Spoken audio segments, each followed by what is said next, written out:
বাবে জিবরিল দিয়ে জিব্রাইল এসেছেন নবীর সামনে, ওহী নিয়ে আসছেন। নবীর কোলে বসা আছেন হলো হুসাইন রাদিয়াল্লাহু তাআলা আনহু। হুসাইন বসা আছেন, জিব্রাইল ওহী নাজিল করবেন, কিন্তু হুসাইন তো বসা, ওহীর কার্যক্রম শুরু করা যাচ্ছে না। রাসূল বলছেন, না না, তোমার সামনে এসে কে বসলো, তুমি তাকে চেনো? কে বলতেছে, না না, এই লোকটা তো মাঝে মাঝে আপনার কাছে আসে, কিন্তু মতলব ভালো না। ছোট বাচ্চারা তো এরকমই কয়, তাই না? রাসূল বলেন, কেন, কি হয়েছে? কেনা সবাই আপনার কাছে আসে, কেউ কিছু না কিছু নিয়ে আসে, খেজুর, আঙ্গুর, বেদেনা, উটের গোশত, উটের দুধ। আসহাবে সুফফার সদস্যরা না খেয়ে থাকে, তাদের কিছু উপকার হয়। এই লোকটা মাঝে মাঝে আপনার কাছে আসে, একদম সির্ফ খালি হাতে আসে, কিছুই নিয়ে আসে না, কিপটা মার্কা, কৃপণ।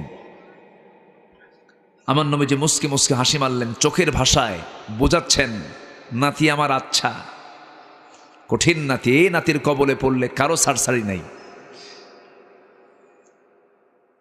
আমার নবীজি বাচ্চাদেরকে এত পছন্দ করতেন, ঘন্টার পরে ঘন্টা বাচ্চাদের সময় দিতেন। তাদের বাচ্চাদের প্রশ্ন কম হয় না বেশি হয়? বেশি হয়। আমার নবীজি বলছেন, ও আমার নানা, একজন মেহমান আসলে পরে এত প্রশ্ন করতে হয় না। এদিকে আল্লাহ বলছেন, জিবরাইল, তুমি তোমার পকেটের মধ্যে হাত দিয়ে দেখো, জান্নাতের আঙ্গুরের ছড়া তোমার পকেটে ঢুকানো হয়েছে। আঙ্গুরের ছড়াটা বের করলেন, নবীর সামনে ঝুলায়া রাখলেন। রাসূল বলছেন, না না, কে বলেছে? কৃপণ সাহাবী, আপনার জন্য তো। কে বলেছে?